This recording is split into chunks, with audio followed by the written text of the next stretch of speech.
تو اللہ تعالیٰ نے رمضان المبارک کے ہر عمل کے اندر، ہر حکم کے اندر اللہ تعالیٰ نے بہت سے انعامات رکھ دیے ہیں۔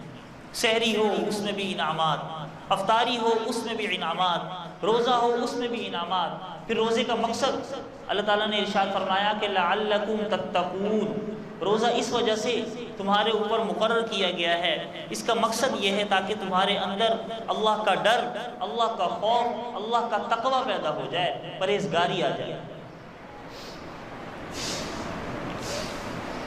تقوی یہ بنیادی چیز ہے روزے کی۔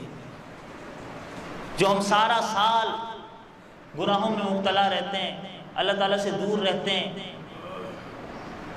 نہ جانے کون سے گناہوں میں ہم مبتلا ہیں، تو روزے سے اللہ تعالیٰ ان گناہوں سے ہمیں بچا کر، ہماری ریہرسل کروا کر، ہماری پریکٹس کروا کر، ہماری ایکسرسائز کروا کر ان 11 مہینوں کو اس کے مطابق گزروانا چاہتے ہیں۔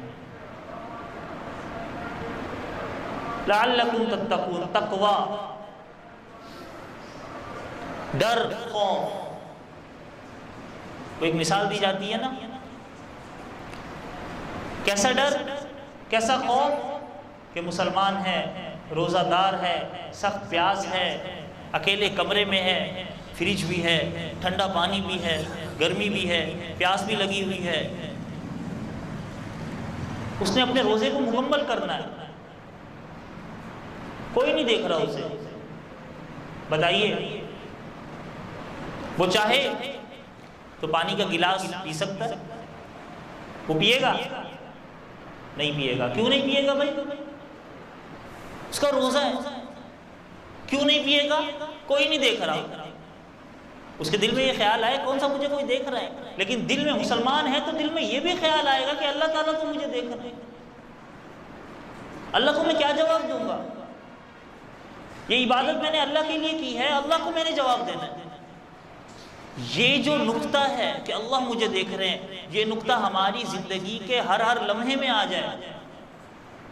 ہم کچھ بھی کام کر رہے ہوں، ہمارا ذہن، ہمارا خیال، ہمارے دل و دماغ پر یہی کیفیت طاری ہو کہ اللہ مجھے دیکھ رہے ہیں، میں نے جھوٹ نہیں بولنا، اللہ مجھے دیکھ رہے ہیں، میں نے حسد، کینہ، بغض، عداوت نہیں رکھنی، اللہ مجھے دیکھ رہے ہیں، میں نے بد نظری نہیں کرنی، اللہ مجھے دیکھ رہے ہیں، میں نے ہاتھ، پاؤں، دل، دماغ، کان سے کوئی گناہ کا کام نہیں کرنا۔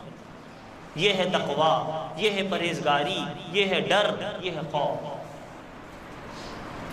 اللہ تعالیٰ اس روزے سے تقوی پیدا کرنا چاہ رہے ہیں۔